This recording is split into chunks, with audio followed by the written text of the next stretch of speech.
Hello learners, welcome back to Fractal Frontier Maths and to the second lecture of our integral calculus series where we are exploring the fascinating world of beta and gamma functions.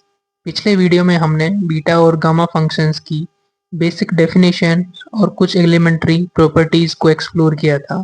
आज हम उसी discussion को आगे बढ़ाते हुए इन functions के deeper connections को explore करेंगे। अब आप सोच रहे होंगे, क्या बीटा और गामा फंक्शंस सिर्फ अलग अलग डेफिनेशंस हैं या इनके बीच कोई मीनिंगफुल रिलेशन भी एग्जिस्ट करता है। मैथमेटिक्स की ब्यूटी यही है, सीमिंगली अलग दिखने वाले कॉन्सेप्ट्स एक एलिगेंट रिलेशन से कनेक्टेड होते हैं। और आज हम देखेंगे कि कैसे beta functions actually gamma functions के थ्रू एक्सप्रेस किए जा सकते हैं। इस लेक्चर में हम कवर करेंगे relation between beta and gamma function, एक फंडामेंटल लिंक जो इन दोनों स्पेशल फंक्शंस को कनेक्ट करता है। Gamma function for fractional values, हम सीखेंगे कि फैक्टोरियल कॉन्सेप्ट को नॉन इंटीजर वैल्यूज के लिए कैसे एक्सटेंड किया जा सकता है। Calculation of gamma function with examples, ताकि आपको कॉन्सेप्चुअल क्लैरिटी के साथ कंप्यूटेशनल अंडरस्टैंडिंग भी मिले। ये सब टॉपिक्स ना सिर्फ थ्योरेटिकल इम्पोर्टेंस रखते हैं बल्कि मैथमेटिकल, फिजिक्स, स्टैटिस्टिक्स और हायर मैथमेटिक्स में फ्रिक्वेंटली यूज होते हैं। तो अगर आपने पिछला इंट्रोडक्टरी वीडियो अभी तक नहीं देखा तो उसे ज़रूर देखिए, क्योंकि उसमें हमने फाउंडेशनल आइडियाज़ डिस्कस किए थे जो आज के लेक्चर के लिए बेस का काम करेंगे। लिंक आपको डिस्क्रिप्शन में मिल जाएगा। चलिए शुरू करते हैं और समझते हैं बीटा और गामा फंक्शन की इस ब्यूटीफुल मैथमेटिकल रिलेशनशिप को। तो बीटा और गामा फंक्शन में रिलेशन एस्टेब्लिश करने से पहले हम एक इम्पोर्टेंट प्रॉपर्टी डिस्कस करेंगे, जो कि है इंटीग्रल फॉर्म में जो गामा फंक्शन है उसका एक मॉडिफिकेशन है, integral 0 to infinity to the power minus a x. जो गामा फंक्शन होता है उसकी डेफिनेशन होती है 0 to infinity e to the power minus x x to the power n minus one d x. X की power n minus one same है, लेकिन यहाँ e की पावर माइनस एक्स की जगह ए एक्स है, यानी कि एक्स की मल्टीप्लाई में कांस्टेंट ए है। तो उस केस में इसकी वैल्यू होती है gamma n divided by a raise to the power n। तो इसे प्रूफ करने के लिए हम गामा फंक्शन की डेफिनेशन अप्लाई करेंगे। तो इस इंटीग्रल को हम आई मान लेते हैं, I equal to integration 0 to infinity to the power minus a x x to the power n minus one d x. तो जो गामा फंक्शन की डेफिनेशन होती है वहाँ यहाँ पे केवल वेरिएबल होता है, तो हम इस ए एक्स को एक नया वेरिएबल वाई एज्यूम कर लेंगे। डेरिवेटिव से a d x equal to d y, यानी कि डी एक्स इक्वल टू हो जाएगा 1/a डी वाई। लिमिट जो होगी जब x की वैल्यू 0 होती है तो y की वैल्यू 0 हो जाएगी, जब x की वैल्यू इन्फिनिटी तो y की वैल्यू इन्फिनिटी। तो हमारा इंटीग्रल जो i है वो रिड्यूस हो जाएगा, integral 0 to infinity A x की जगह रख दिया हमने y, और x की जगह यहाँ से क्या हो जाएगा y अपॉन, तो x की जगह हमने रख दिया y अपॉन, और डी एक्स की जगह आ गया 1/a डी वाई। तो ये e to the power n minus one e to the power 1 दोनों ऐड होके 1/8 टू द पावर n हो जाएगा। और अब ये लिमिट इंटीग्रेशन में 0 to infinity to the power minus y y raise to the power n minus one d, क्योंकि gamma function की डेफिनेशन है, तो ये हो जाएगा आपका गामा n। ओके, तो जो इंटीग्रल आई है उसकी वैल्यू होगी gamma n upon a raise to the power n, और यही हमें प्रूव करना था। अब हम देखेंगे बीटा और गामा फंक्शन में रिलेशन। तो गामा और बीटा फंक्शन में ये रिलेशन होता है कि जो बीटा फंक्शन है beta M N equal to gamma M into gamma N divided by gamma M plus N. यहाँ पर एम और एन पॉजिटिव है, यहाँ हम केवल रियल वैल्यूज की बात कर रहे हैं, तो एम और एन है वो रियल पैरामीटर्स। तो इसको कैसे प्रूफ करेंगे? तो इसको प्रूफ करने के लिए ये जो हमने अभी इंटीग्रल डिराइव किया है इसकी हेल्प लेंगे। तो इस टाइप का जो इंटीग्रल है उसकी वैल्यू होती है gamma n upon a raise to the power n. तो इसको हमने लिख दिया, तो gamma n upon a raise to the power n equal to integration 0 to infinity A to the power minus a x raise to the power N minus 1।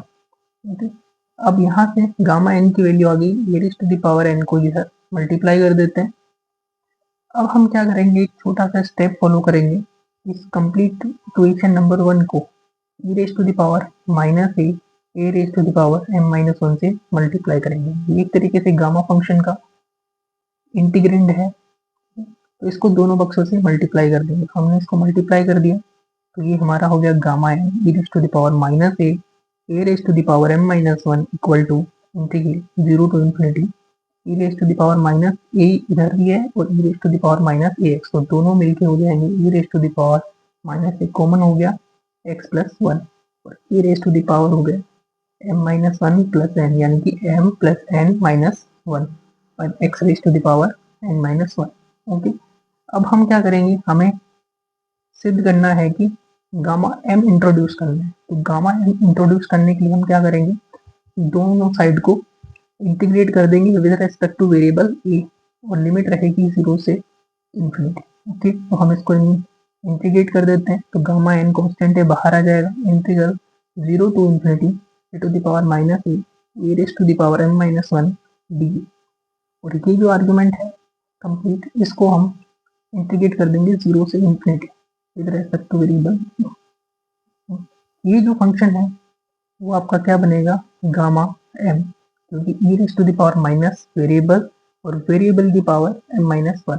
Okay, अगर नहीं आपको समझ में आ रहा है तो इसको हम क्या करेंगे, ए को इसी वेरिएबल वाई से रिप्लेस कर देंगे, तो ये बनेगा e to the power minus y to the power M minus 1 d y. तो इस तरीके से ये क्या बनेगा, गामा एन। ठीक है, तो ये gamma N into gamma N. Integral जो है हम पहले एक ही टर्म को एक जगह कर लेंगे, फिर इंटीग्रल करेंगे एक्स के सापेक्ष, क्योंकि यहाँ पर ए और एक्स मल्टीप्लाई में है, तो पहले हम ए के रिस्पेक्ट में करेंगे, फिर उसके बाद में एक्स के रिस्पेक्ट में। तो एक्स की जो टर्म है, केवल एक्स की टर्म, उसको बाहर ले लेंगे, तो एक्स की पावर एन माइनस 1 टर्म जो है उसको हम बाहर ले लेंगे, और जो ए के साथ टर्म है उसको हम इंटीग्रल में ले लेंगे 0 से इंफिनिटी। तो ये क्या बचेगा, e to the power minus a x plus 1 a raise to the power M plus n minus 1 with respect to a, और जो भी हमारे पास रिजल्ट होगा उसका हम इंटीग्रल कर देंगे एक्स के सापेक्ष। तो पहले इसको सॉल्व करते हैं, तो ये भी सेम इसी तरह का इंटीग्रेशन है, बट यहाँ पे ए है और यहाँ, और इस केस में यहाँ ए तो वेरिएबल है और ए के साथ मल्टीप्लाई में है एक्स प्लस 1, तो ये हो जाएगा gamma M plus N divided by constant X plus 1 की पावर एम प्लस एन।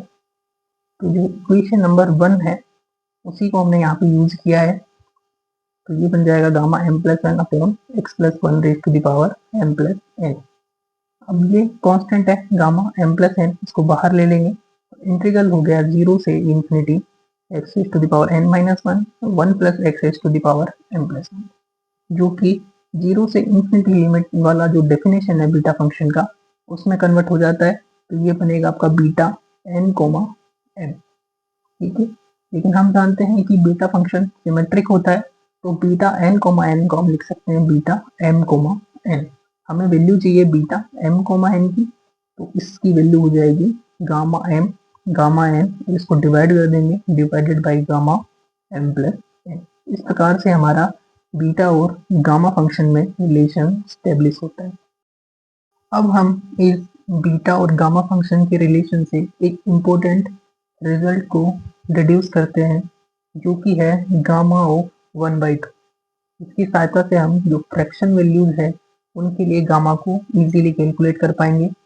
तो इस को करने के लिए हम इस रिजल्ट का यूज करेंगे, beta M comma N equal to gamma N divided by gamma M plus N. Okay, हमें यहाँ पे क्या चाहिए, गामा 1/2 की वैल्यू चाहिए, तो हम यहाँ पे दोनों जगह क्या रख देंगे 1/2, तो एम और एन को 1/2 पुट कर देंगे इसमें, तो gamma 1/2 comma 1/2 equal to gamma 1/2 into gamma 1/2 divided by gamma 1/2 plus 1/2। Okay, तो ये दोनों सेम है, इसको हम लिख सकते हैं gamma 1/2 square divided by 1/2 plus 1/2 हो गया 1, तो equal to gamma 1। Equal to B 1/2 comma 1/2। Gamma 1 की वैल्यू 1 होती है, तो गामा 1/2 स्क्वायर इक्वल टू हो जाएगा बीटा 1/2 कोमा 1/2। लेकिन बीटा फंक्शन कैसे कैलकुलेट करेंगे, तो हम इसके लिए जो बीटा का साइन और कोसाइन की टर्म में जो फॉर्मूला है उसका यूज करेंगे, जो कि क्या होता है, beta M comma N equal to होता है twice integral 0 to pi by 2 sine raise to the power 2m minus 1 theta cos raise to the power 2n minus 1 theta. Okay, तो यहाँ पर बीटा 1/2 निकालना है हमें, तो m की जगह 1/2 रख देंगे और n की जगह भी 1/2, तो ये हो जाएगा twice integral 0 to pi by 2 sine 2 into 1/2 minus 1 theta और cos raise to the power 2 into 1/2 minus theta. तो ये क्या हो जाएगा, 2 इंटू 1/2 1, 1 माइनस 1 यानी कि 0, तो साइन टू द पावर 0 यानी कि 1, कोस टू द पावर 0 यानी कि 1, केवल हमारे पास रहेगा डी थीटा।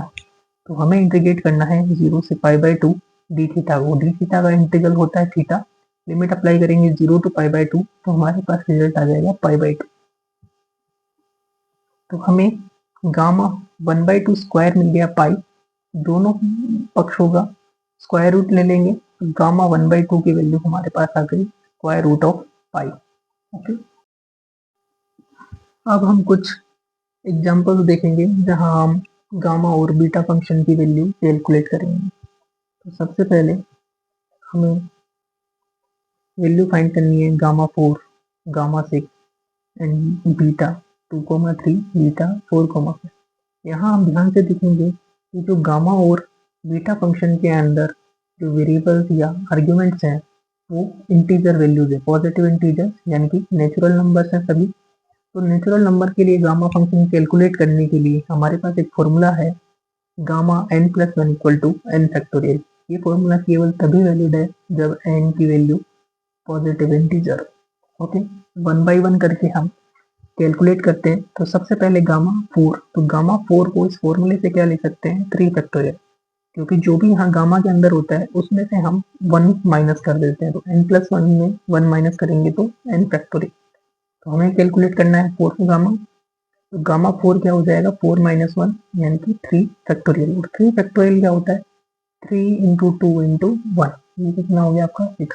तो जो n फैक्टोरियल होता है उसको हम कैसे लिखते हैं, n into n minus 1 into n minus 2 into, तब तक मल्टीप्लाई करते जाते हैं तब तक कि 1 नहीं आ जाता। ठीक है, सिमिलरली हम गामा 6 कैलकुलेट करेंगे, गामा 6 क्या हो जाएगा, 6 में से 1 माइनस करेंगे तो 5 फैक्टोरियल, तो 5 फैक्टोरियल क्या हो जाएगा, 5 इंटू 4 इंटू 3 इंटू 2 इंटू 1, जो कि आपका क्या हो जाएगा 120। अब हम बीटा फंक्शन कैलकुलेट करेंगे, तो इसके लिए हम बीटा और गामा फंक्शन की जो रिलेशनशिप है, beta m comma n equal to gamma n divided by gamma m plus n, इसका यूज करेंगे। तो हमें कैलकुलेट करना है बीटा 2,3, तो यहाँ n की वैल्यू 2 है और n की वैल्यू 3, तो इसे फॉर्मूले से हम लिख देंगे gamma 2 gamma 3 divided by gamma 2 plus 3, तो ये गामा 2 प्लस 3 हो जाएगा गामा 5। तो ये जो वैल्यूज हैं गामा 2 गामा 3 एंड गामा 5, ये हम जैसे हमने ऊपर कैलकुलेट किए हैं गामा 4 गामा 6, वैसे ही कैलकुलेट कर सकते हैं। इसमें से 1 माइनस करेंगे और उसका फैक्टोरियल लिख देंगे, तो गामा 2 हो जाएगा 1 फैक्टोरियल, गामा 3 हो जाएगा 2 फैक्टोरियल, गामा 5 हो जाएगा 4 फैक्टोरियल। तो 1 फैक्टोरियल हो जाएगा 1, 2 फैक्टोरियल हो जाएगा 2, और 4 फैक्टोरियल की वैल्यू कितनी हो जाती है 24, क्योंकि 4 फैक्टोरियल को हम लिख सकते हैं 4 इंटू 3 इंटू 2 इंटू 1, जो कि होता है आपका 24।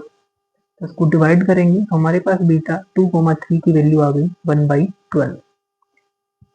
अब हम कैलकुलेट करेंगे इसी तरह बीटा 4,5, जो कि फॉर्मूले से होगा gamma 4 gamma 5 divided by gamma 4 plus 5, 4 plus 5 हो जाएगा गामा 9। अब सबकी वैल्यू कैलकुलेट करते हैं फैक्टोरियल फंक्शन से, तो गामा 4 हो जाएगा 3 फैक्टोरियल, गामा 5 हो जाएगा 4 फैक्टोरियल और गामा 9 हो जाएगा 8 फैक्टोरियल। अब इसे कैलकुलेट करते हैं, तो 3 फैक्टोरियल को लिख सकते हैं 3 इंटू 2, और 4 फैक्टोरियल को हम अभी के लिए ऐसा ही रहने देते हैं, और 8 फैक्टोरियल को हम लिखते हैं 8 इंटू 7 इंटू 6 इंटू 5 इंटू 4 पर फैक्टोरियल, क्योंकि जो n फैक्टोरियल होता है उसे हम लिख सकते हैं एन एन फैक्टोरियल को हम लिख सकते हैं N into N minus one factorial. जहाँ तक हम स्टॉप करते हैं वहीं पर फैक्टोरियल लग जाए। तो फोर फैक्टोरियल कैंसिल हो जाएगा और 3 इंटू टू यानी कि 6 से 6 कैंसिल हो जाएगा। तो हमारे पास बचेगा 8, 7 और 5। मल्टीप्लाई करेंगे तो बीटा 4,5 की वैल्यू आ गई 1/280। अब हम फ्रैक्शन वैल्यूज के लिए बीटा और गामा फंक्शन को कैलकुलेट करेंगे। तो सबसे पहले हमें कैलकुलेट करना है गामा 3/2। तो फ्रैक्शन वैल्यू को कैलकुलेट करने के लिए हम दो फॉर्मूले का यूज करेंगे। एक तो रिकर्सिव रिलेशन गामा का, जो कि कहता है कि गामा n+1 को हम एक्सप्रेस कर सकते हैं n इंटू गामा n। एक हमारे पास जो वैल्यू है गामा 1/2 की, वो क्या होती है √5। ये दोनों वैल्यूज का हम यूज करेंगे। तो सबसे पहले गामा 3/2 कैलकुलेट करते हैं। तो इस फॉर्मूले के अकॉर्डिंग जो भी गामा में लिखा हुआ है उसमें से हम 1 माइनस कर देंगे और उसी का हम गामा फंक्शन लिख देंगे। तो 3/2 को हम क्या लिख सकते हैं 1 माइनस करेंगे तो 3/2 माइनस 1 क्या मिलेगा हमें 1/2। तो 1/2 इंटू गामा 1/2। तो गामा 1/2 की वैल्यू हमें पता है जो कि क्या होती है √5। तो फाइनली हमें गामा 3/2 की वैल्यू मिल गई √5 डिवाइडेड बाई 2। अब हमें कैलकुलेट करना है गामा 7/2। तो सेम रिकर्सिव रिलेशन का यूज करेंगे। तो 7/2 में से 1 माइनस करेंगे तो हमें मिलेगा 5/2 इंटू गामा 5/2। लेकिन गामा 5/2 भी हमें नहीं पता है, तो गामा 5/2 को फिर से लिखेंगे 1 माइनस करके। तो गामा 5/2 में से 1 माइनस करेंगे तो 3/2 इंटू गामा 3/2। ठीक है, अब 3/2 में से 1 माइनस करेंगे तो 1/2 इंटू गामा 1/2। गामा 1/2 की वैल्यू हमें पता है √5 होती है, तो इसकी जगह लिख देंगे √5 और इसे मल्टीप्लाई करेंगे तो 5 इंटू 3 15, 2 इंटू 2 इंटू 2 यानी कि 8। तो हमें गामा 7/2 की वैल्यू मिल गई 15/8 इंटू √5। अब हम बीटा फंक्शन कैलकुलेट करते हैं। बीटा 1/2 इन कॉमा 3/2। तो gamma N divided by gamma M plus N फॉर्मूले से इसे चेंज कर लेते हैं। तो यहाँ एन की वैल्यू 1/2 है, एन की वैल्यू 3/2। तो ये हो जाएगा gamma 1/2 into gamma 3/2 divided by gamma 1/2 plus 3/2। तो ये हो जाएगा gamma 1/2 gamma 3/2 divided by gamma 2। तो गामा 1/2 की वैल्यू हो जाएगी √5। गामा 3/2 को हम 1 माइनस करके लिखेंगे 1/2 इंटू गामा 1/2। गामा 1/2 की वैल्यू क्या होती है √5 और गामा 2 की वैल्यू होती है 1। तो 1/2 इंटू √5 और √5 मल्टीप्लाई होके पाई बन जाएगा। तो हमारे पास फाइनल आंसर आ गया बीटा 1/2 3/2 इक्वल टू 5/2। अब कैलकुलेट करेंगे बीटा 3/2 2। तो फॉर्मूले से gamma 3/2 into gamma 2 divided by gamma 3/2 plus 3/2 plus 2 हो गया आपका 7/2। वैसे तो अगर हम चाहें तो जो पिछले हमने गामा फंक्शन कैलकुलेट किए हैं वही सेम यहाँ पे अप्लाई कर सकते हैं, लेकिन हम इसको एक्सपेंड करते हैं। तो गामा 3/2 को हम 1 माइनस करके लिख सकते हैं 1/2 इंटू गामा 1/2 और गामा 1/2 की वैल्यू √5। गामा 2 क्या हो जाएगा 1। 7/2 को लिखेंगे 5/2, फिर 1 माइनस करेंगे 3/2, फिर 1 माइनस करेंगे 1/2 और फिर हमारे पास आएगा गामा 1/2, जिसको हम लिख देंगे √5। यहाँ √5 से √5 कैंसिल हो गया, 1/2 से 1/2 कैंसिल हो गया। तो फाइनली हमें मिला है 5 इंटू 3 डिवाइडेड बाई 2 इंटू 2। तो ये हो गया 1 बाई डिवाइडेड बाई 15/4। ओके, इसको रिवर्स करेंगे तो बीटा 3/2 2 की वैल्यू हमें मिल गई 4 डिवाइडेड बाई 15।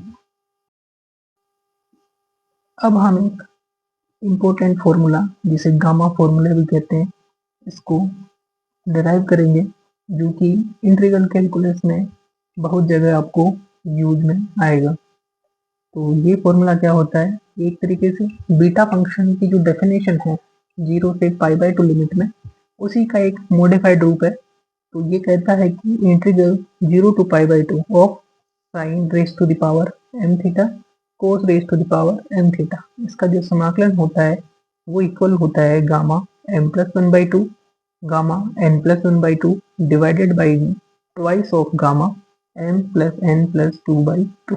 ओके, तो इसे प्रूव करने के लिए वही हम बीटा फंक्शन की डेफिनेशन यूज करेंगे जो कि लिमिट 0 से π/2 में है। तो बीटा m कोमा n होता है ट्वाइस इंटीग्रल 0 से π/2 sine raise to the power 2m minus 1 theta cos raise to the power 2n minus 1 theta d theta. लेकिन जो हमें प्रूफ करना है वहाँ साइन की पावर क्या होनी चाहिए, m। तो इसे m बनाने के लिए हमें क्या करना पड़ेगा, 2m माइनस 1 को m में कन्वर्ट करना पड़ेगा। तो उसके लिए हम m को रिप्लेस कर देते हैं m प्लस 1/2 और n को रिप्लेस कर देते हैं n प्लस 1/2। क्यों? क्योंकि अगर हम m को m प्लस 1/2 लिखें तो 2m प्लस 1/2 माइनस 1, ये क्या हो जाएगा m प्लस 1 माइनस 1 यानी कि m। सिमिलरली n प्लस 1/2 को जब यहाँ रिप्लेस करेंगे तो ये कन्वर्ट हो जाएगा पावर n। ओके, तो यहाँ n की जगह हमने रख दिया n प्लस 1/2, n की जगह रख दिया n प्लस 1/2। ओके, ये 2m माइनस 1 कन्वर्ट हो जाएगा m में और 2n माइनस 1 जो है वो रिड्यूस हो जाएगा n में। ओके, तो हमें इस इंटीग्रल की वैल्यू फाइंड करनी है, तो 2 को डिवाइड कर देंगे तो integral equal to 1/2 beta function of m plus 1/2 and n plus 1/2। क्योंकि बीटा और बीटा फंक्शन और गामा फंक्शन में जो रिलेशन होता है उसका यूज करेंगे यहाँ पे। तो इसे हम लिख सकते हैं gamma m plus 1/2 into gamma n plus 1/2 divided by gamma m plus 1/2 plus n plus 1/2। तो ये हो जाएगा आपका gamma m plus 1/2 gamma n plus 1/2, 2 आ जाएगा डिनोमिनेटर में। ये बनेगा आपका m प्लस n, 1 प्लस 1 हो जाएगा 2, तो ये m प्लस n प्लस 2/2। तो यही जो होता है आपका, इसे हम गामा फॉर्मूला कहते हैं। तो ये कब एप्लीकेबल होता है, जब आपका इंटीग्रल दे रखा है 0 से π/2 लिमिट के अंदर और साइन और कोसाइन की पावर दे रखी है, तब हम इस फॉर्मूले का यूज करते हुए उस डेफिनेट इंटीग्रल को इजीली सोल्व कर सकते हैं। अब हम गामा फॉर्मूले का यूज करते हुए कुछ एग्जांपल्स देखते हैं। तो फर्स्ट एग्जांपल है, हमें इंटीग्रल इवेल्युएट करना है 0 से π/2 sin square theta into cos cube theta. Okay, यहाँ पर m की वैल्यू है 2 और n की वैल्यू है 3। तो यहाँ पर हम m और n का वैल्यू सब्स्टिट्यूट करते हैं। तो गामा फॉर्मूले में होता है गामा m प्लस 1/2, m है 2 तो 2 प्लस 1/2 फिर n प्लस 1/2 यानी कि 3 प्लस 1/2।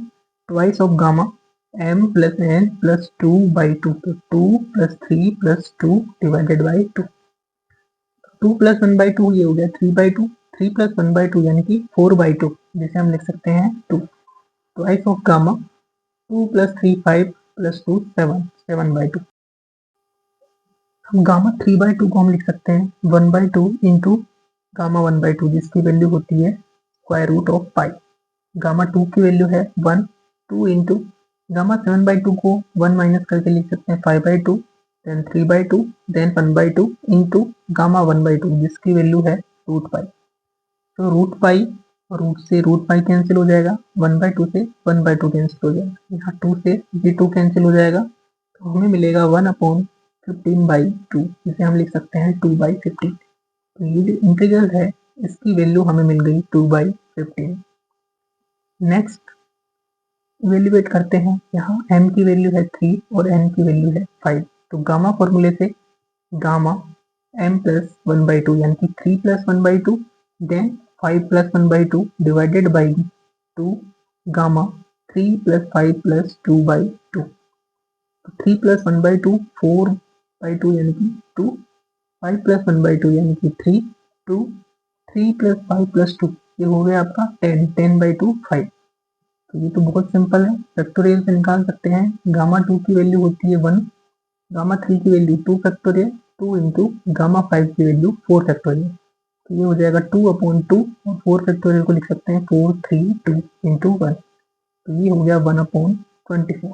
तो इस प्रकार से हम कोई भी इंटीग्रल जिसकी लिमिट 0 से π/2 है और साइन और कोसाइन की पावर का प्रोडक्ट दे रखा है, तो हम इसे गामा फॉर्मूले की हेल्प से सोल्व कर सकते हैं। इसी के साथ आज हमने इस लेक्चर में सीखा है बीटा और गामा फंक्शन के बीच का फंडामेंटल रिलेशन, गामा फंक्शन के फ्रैक्शनल वैल्यूज के लिए एक्सटेंशन और कैसे गामा फंक्शन को प्रैक्टिकली कैलकुलेट किया जा सकता है with the help of examples. आपने देखा होगा कि इन दोनों स्पेशल फंक्शन के बीच एक एलिगेंट मैथमेटिकल कनेक्शन एग्जिस्ट करता है जो इंटीग्रल कैलकुलस और हायर एनालिसिस के लिए एक स्ट्रॉन्ग फाउंडेशन क्रिएट करता है। ये कॉन्सेप्ट्स आपको प्रोबेबिलिटी थ्योरी, स्टैटिस्टिक्स और अप्लाइड मैथमेटिक्स के टॉपिक समझने में हेल्पफुल होंगे। आज के लेक्चर के नोट्स मैंने टेलीग्राम ग्रुप में शेयर कर दिए गए हैं, वहाँ से आप डाउनलोड करके इन्हें रिवाइज कर सकते हैं। लिंक डिस्क्रिप्शन में दिया गया है। नेक्स्ट लेक्चर में हम और इंटरेस्टिंग रिजल्ट्स देखने वाले हैं, जैसे कि डुप्लीकेशन फॉर्मूला और कुछ एप्लीकेशंस देखेंगे बीटा और गामा फंक्शन के, जिनके जरिए हम डिफरेंट टाइप्स के इंटीग्रल इवेल्युएट करना सीखेंगे। ये पार्ट बहुत ही यूजफुल होगा, स्पेशली उन स्टूडेंट्स के लिए जो इंटीग्रल कैलकुलस में स्ट्रॉन्ग कॉन्सेप्चुअल ग्रिप बनाना चाहते हैं। तो मिलते हैं नेक्स्ट वीडियो में, जहां हम बीटा और गामा फंक्शन के एप्लीकेशंस और एडवांस प्रॉपर्टीज के साथ इंटीग्रल कैलकुलस की जर्नी को और आगे बढ़ाएंगे।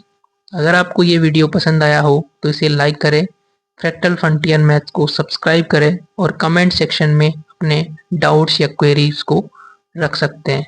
Till then, keep learning, keep exploring and keep expanding your knowledge with Fractal Frontier Maths.